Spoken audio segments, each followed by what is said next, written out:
Okay, so today we are going to be going through solving equations by addition, subtraction, and we're also going to touch base on the 1.7 material, which is solving equations by multiplication and division.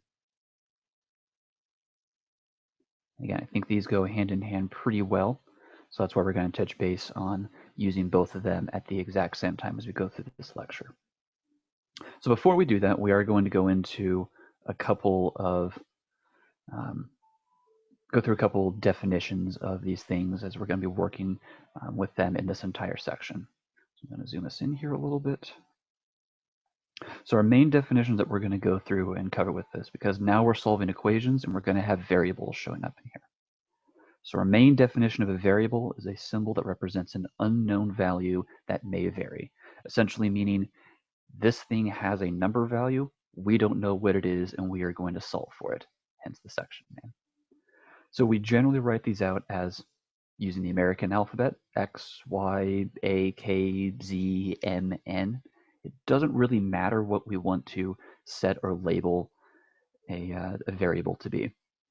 I think our most common one that we see is X, but if we are creating our own equations or expressions, you can absolutely name a variable whatever you want. And I think it's really helpful to do that, especially if you're working with an equation where you might be working with time.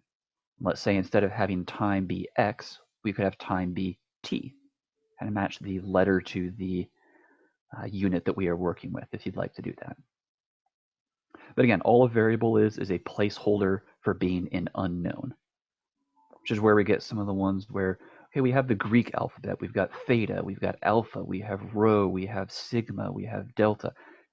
They're just really, really fancy sounding variables. There's nothing inherently better, worse, scarier, less scary about using the Greek alphabet versus the American alphabet if you're setting that up for a variable. We just generally use these because they're more common and we're used to seeing them a lot more, is all. So our next one that we have, our definitions, is an equation, and it's a mathematical statement that equates two mathematical expressions. I think there's a subtle part in here that I want to note and touch base on, the idea of expressions versus equations. And equations are always going to contain an equal sign in them, while an expression does not. So expressions can just be, here's a statement, here's a statement, here's a statement here. There's no equal signs anywhere in any of these expressions that we have. Now, an equation has something equal to something else, something equal to something else, something equal to something else again. Kind of have that equal, eque, kind of similarities of the first four letters that they have there. Okay, so the subtle difference between when we say we have an expression and we have an equation showing up. One has an equal sign, one does not.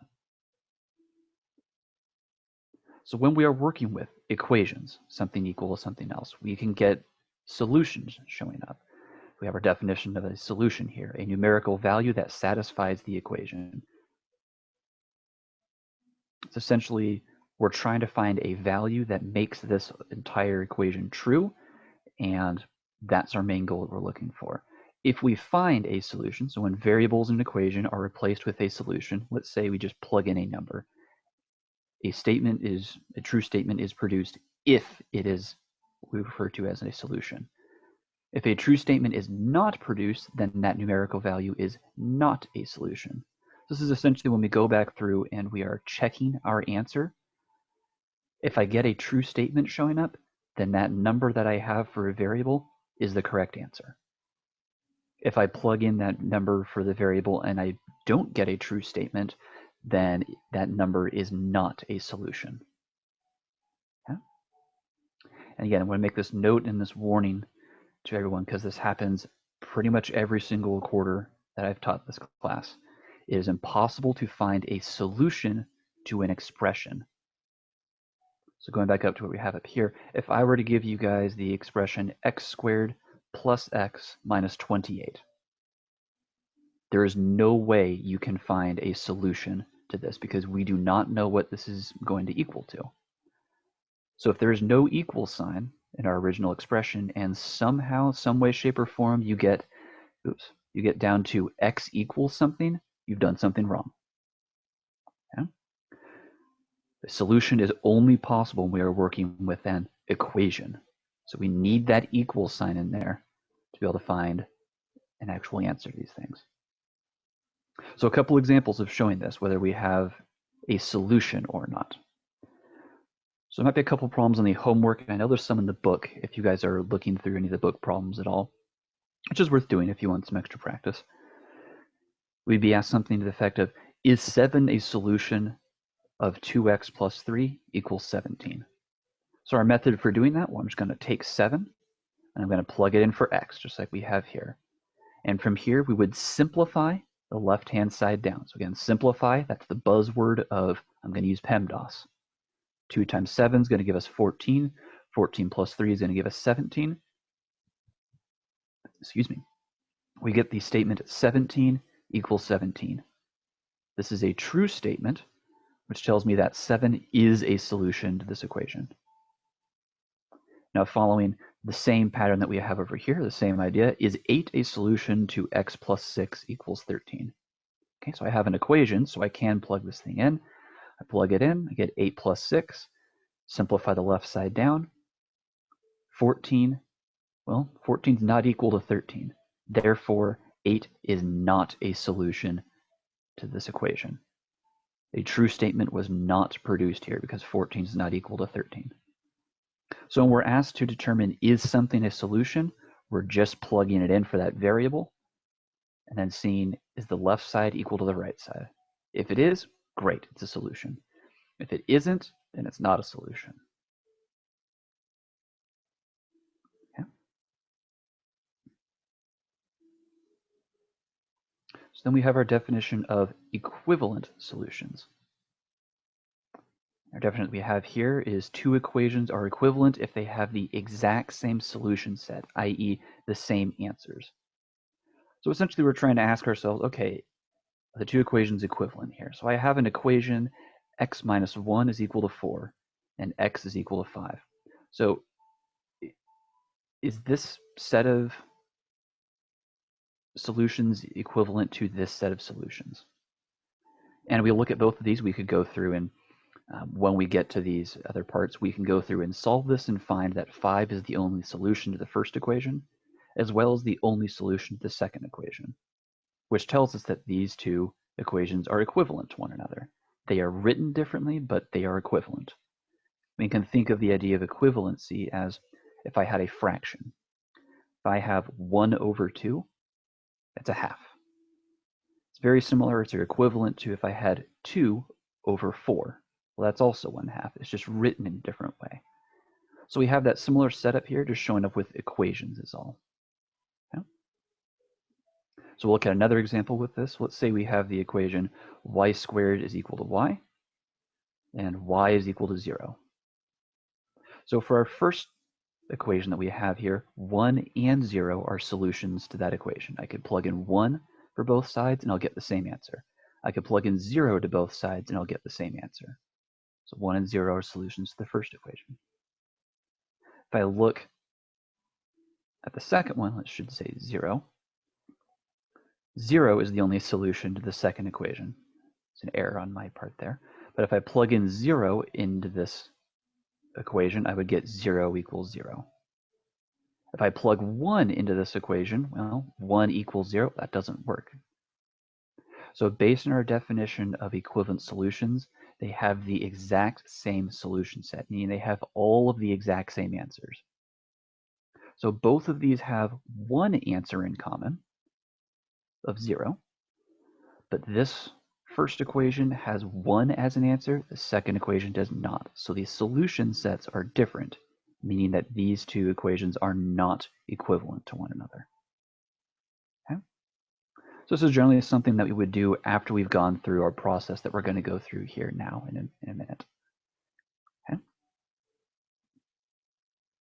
So these are our definitions that we have, and they're going to be coming up and going through. We're going to be going through them as we have other problems that we're going through throughout this this section and sections moving forward. Okay? So now we're getting into the main part of 1.6, and then we'll go into the main part for 1.7. and that's solving equations by addition and subtraction.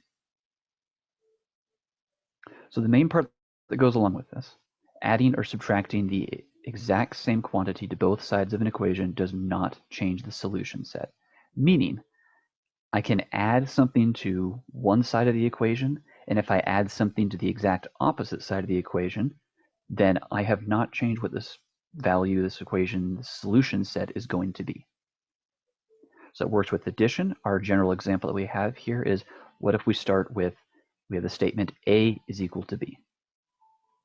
Well, if I add C to the left-hand side and I add C to the right-hand side, I have not changed what this solution is going to be in any way, shape, or form, because I've done this addition to both sides of the equation. Similarly with subtraction, if I'm starting with A is equal to B and I subtract C from both sides, then I have not changed what the solution set is going to be because I've done the exact same thing to both sides of my equation. I've kept it equivalent in that regard. Okay? So the rule of thumb, if you're going to add or subtract to one side of the equation, you have to do the exact same thing to the opposite side of the equation. If you only do it on one side, or you change the number that you add or subtract from one side to another, then you have fundamentally changed the problem and you have made an error. Can't do that. Okay. So specifically working with the 1.6 material, because this is what we're doing with this, when solving an equation, the goal is to get the variable you are solving for all by itself on one side of the equation. And I highly recommend, this is for 1.6, 1.7, and you'll hear me say this numerous times throughout the quarter, organize and show your work in each step of the process.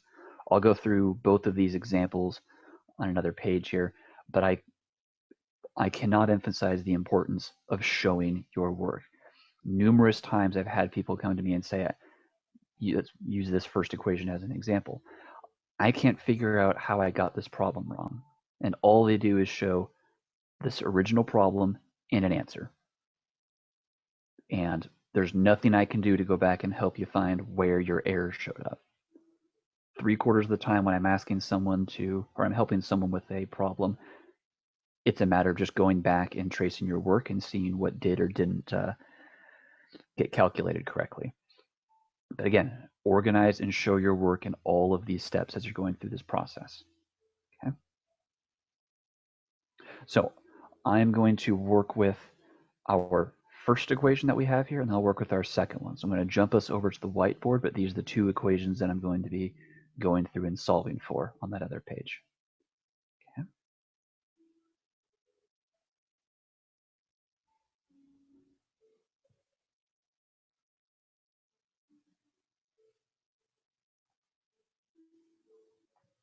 Okay, so our first problem was having us solve for x plus 10 equals 24, and we're solving that for x.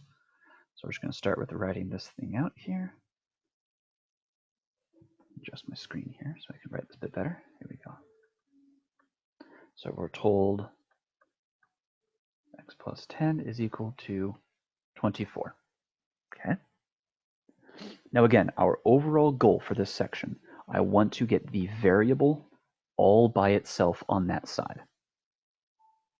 So I currently have that x that I want to solve for. It has that plus 10 attached to it. So I want to get rid of that plus 10. The only way I'm going to be able to do that is I'm going to have to subtract 10 from both sides of the equation. So right below that, and this is where I highly recommend, again, showing your work. It makes it very, very helpful to track and see what you're doing. I'm going to subtract 10 from both sides of the equation. So write that in for yourself. I'm subtracting 10 from the left side. I'm subtracting 10 from the right side. And finding, okay, well, I have 10 minus 10. That cancels. All that's left over on the left-hand side is just x. On the right-hand side, I have 24 minus 10. That's going to give me 14. And I get x is equal to 14. And I am done. So we'll take a look at the other example from that page. So again, our second example that we had there was telling us we have z minus 8 is equal to 4. And again, our goal with this, we want to get the variable all by itself on one side of the equation. So I want to get z by itself, but it has that minus 8 that's attached to it. So the only way to undo subtracting 8, I'm going to be adding 8 to both sides. So I want to get rid of this plus 8 on the left, so I'm going to add 8 over there. And to make sure this equation stays equivalent, I need to add 8 to the opposite side as well. On the left-hand side, negative 8 plus 8, that cancels.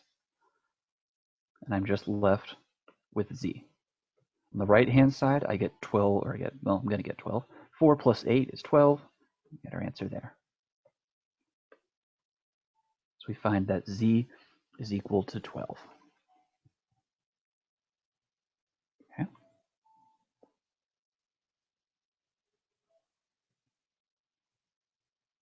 And this is our two examples that we have for using addition and subtraction to add things to both sides of our equation.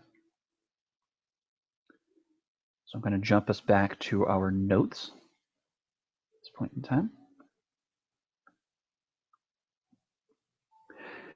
Now here's the part where I'm going to kind of jump us around a little bit for our notes. So I'll let you guys know, here's what we're doing, here's why we're doing that though. So the next part of 1.6 would have us go through and working with story problems. And we are going to go through this. I think this is extraordinarily valuable to go through because I do want to give you guys some methodologies for thinking on and going through some of these problems. Okay. But what I think is more valuable to do it in one instance is show us how we go through and solve equations with multiplication and division. Because we just did addition, subtraction, let's learn the tools of multiplication and division also. So we will come back to the story problem part of this.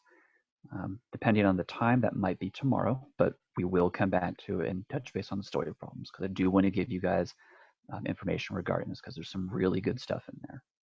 Okay. So we are going to skip ahead to 1.7 and we're going to work with the multiplying and dividing in an equation.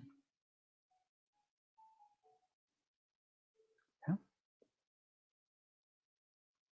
So very similarly to addition and subtraction, multiplying or dividing both sides of an equation in their entirety by the exact same value does not change the solution set at all.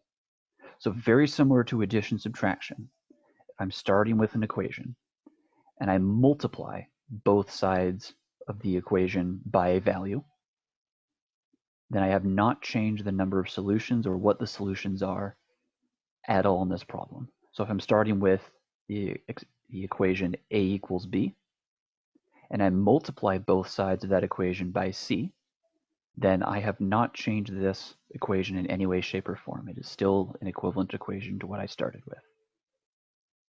And very similar with division. If I'm starting with the equation a is equal to b, and I divide both sides by c, then I've not fundamentally changed the equation at all, and I'm still going to get the exact same answers. Okay? So again, the universal part of solving these things, whatever you do to one side of the equation, you have to do the exact same thing to the opposite side of the equation. It's pretty much the universal rule of 1.6 and 1.7. And a lot of solving equations, whether it be in this section or future sections that we're working with. Okay? So there's two other parts I want to touch base on here that, again, they seem pretty straightforward, but they are kind of subtle in how people do and don't remember them. Multiplication is the inverse of division. So if you're trying to get rid of something that's attached through multiplication, you do have the option of just dividing by that thing. If you have division showing up in a problem, maybe a fraction, say, well, how could I get rid of that fraction? Well, you could just multiply by the inverse of that fraction. And we'll go through an example of that here as we kind of have shown up. And I'll go through a more in-depth example of that here later in a couple minutes. So again, the main reason I want to touch base on these can be used to cancel out multiplication or division in an original equation that we're starting with. So if I have something that starts with multiplication, you can undo that with using division. Likewise, if I have division, I can undo that by using multiplication if you'd like to. Okay. So I'm going to go through both of these examples that we have here back on the whiteboard. I'm just going to jump us over there. Come on.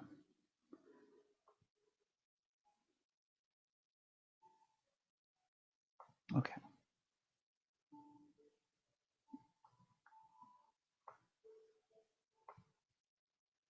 So our next one that we started with, we have 9n equals 45.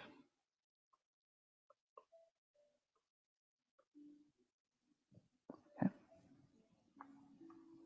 So taking a look at this thing, again, the overall goal, I want to get the variable all by itself on one side of the equation. So I want to get that n all by itself. The way it's written with 9n, that 9 is attached to the n through multiplication. So we have a couple options. We can either multiply by the inverse of that thing, i.e. we could bring a fraction into it, or we can say, okay, well, what's the opposite of multiplication? Well, division. So I'm going to undo that 9 by dividing that left-hand side by 9. Now, if I do that to the left-hand side, again, I have to do the exact same thing to the right-hand side to make sure I have an equivalent statement. Better 9. There we go. So on the left-hand side, 9 divided by 9 cancels out. All that's left over is n. On the right-hand side, I have 45 divided by 9. This is going to give me 5. And then we have our answer.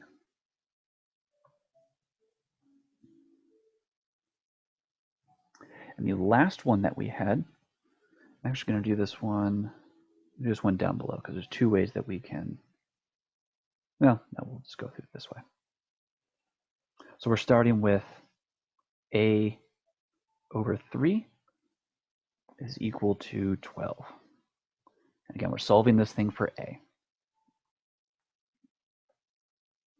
So I'm looking at this equation, I'm trying to figure out, okay, well, how is this 3 attached to the a? Well, a fraction always implies division. It always implies that the numerator, the top part, is being divided by the denominator, which is the bottom part. So in this, I really have a divided by 3 going on the left-hand side. Now, as we went through, what's the opposite operation of division? And that's going to be multiplication. So what we can do is we can say, I want to take the entire left-hand side and I want to multiply it by 3. I want to take the entire right-hand side then, and I'm also going to multiply that by 3. Again, whatever I do to the left-hand side, I need to do to the right-hand side, and vice versa. Now I have 3 times a over 3. Just a little bit of review, hopefully, with the fractions. Any whole number is implied to be over 1. So I really have a 3 on top and a 3 down below. Those are going to cancel. And what I have left over on the left-hand side is just a. On the right-hand side, I have 12 times 3, and that's going to give me 36.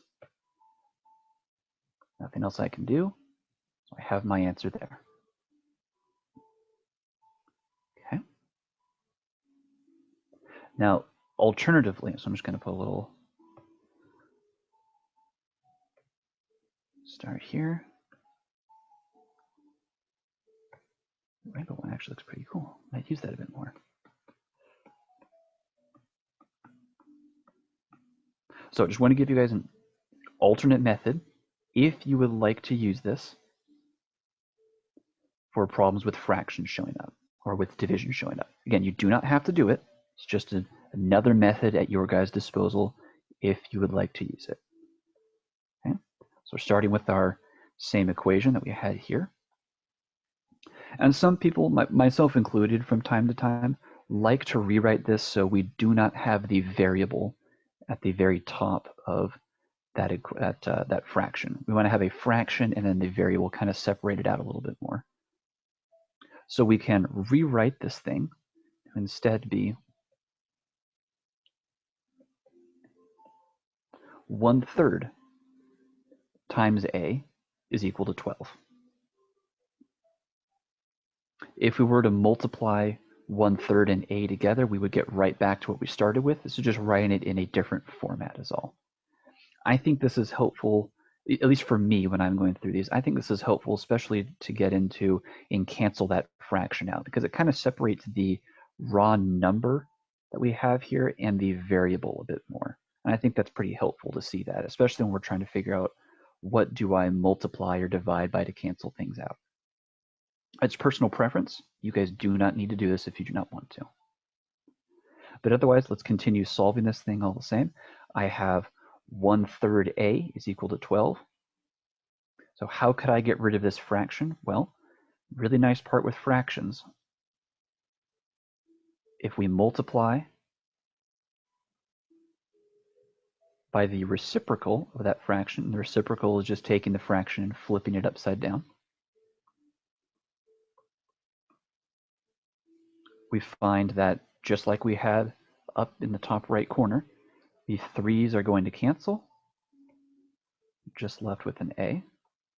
On the right-hand side, I have 12 times 3 over 1. Well, that's just the same as saying 3.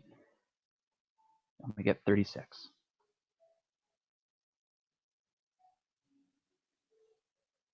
Okay.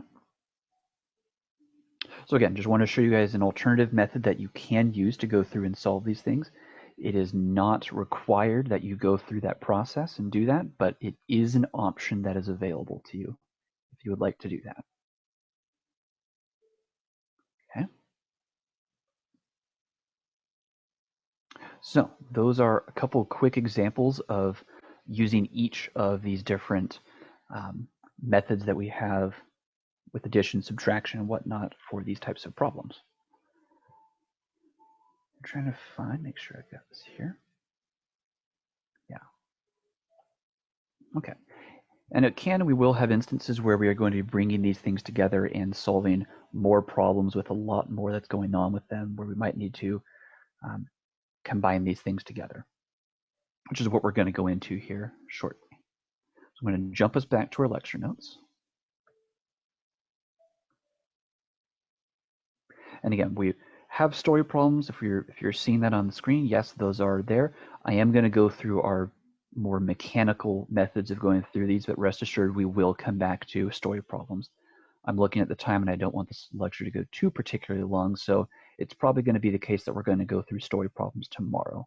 And I've got some, I think, very useful resources that are going to be helpful to you guys for going through and doing that.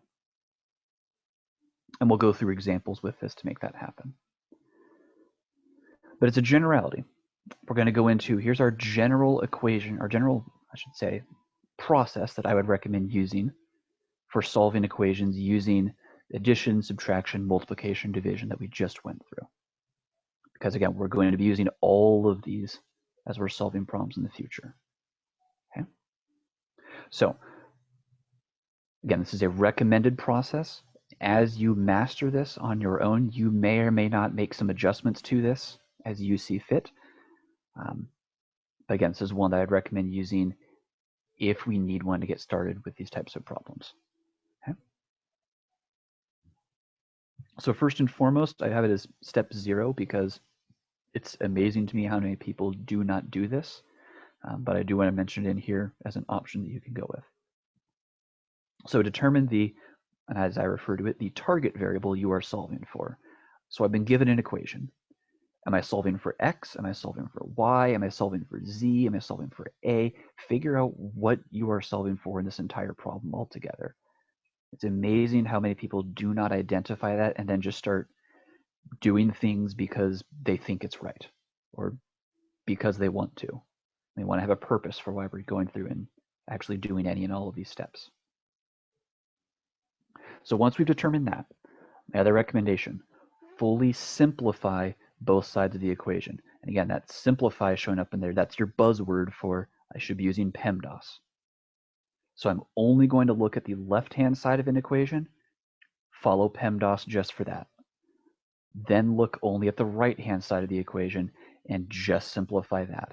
The main goal behind this is because we are going to get some very, very gross and ugly equations showing up in the future.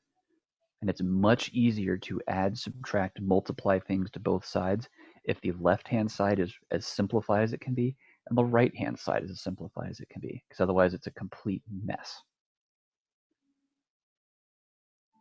So once we've simplified both sides of our equation, isolate variable terms to be on only one side of the equation with addition and subtraction from both sides.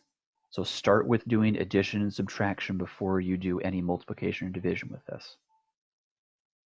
So I'm going to isolate the numerical terms to the opposite side of the equation, again, with addition and subtraction. So we can and will see instances where I have an x on both sides of the equation.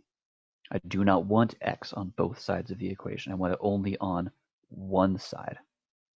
So we're going to add and subtract the variables to make that happen.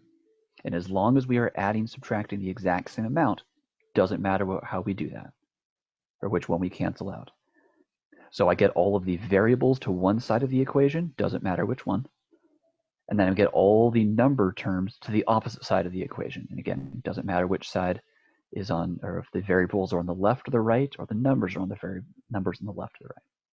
Okay? So then we want to eliminate any coefficients attached to the variable with multiplication or division.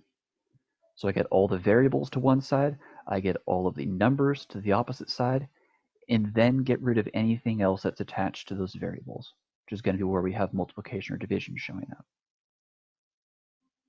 So we simplify, add, subtract things to both sides of the equation, and then multiply and divide to get the last of the stuff sorted out accordingly. After we've done that, we're going to likely get some kind of an answer, x equals a number, y equals a number, something like that. I want to check our answer by plugging it back into the original problem that we were given, and then simplifying each side down.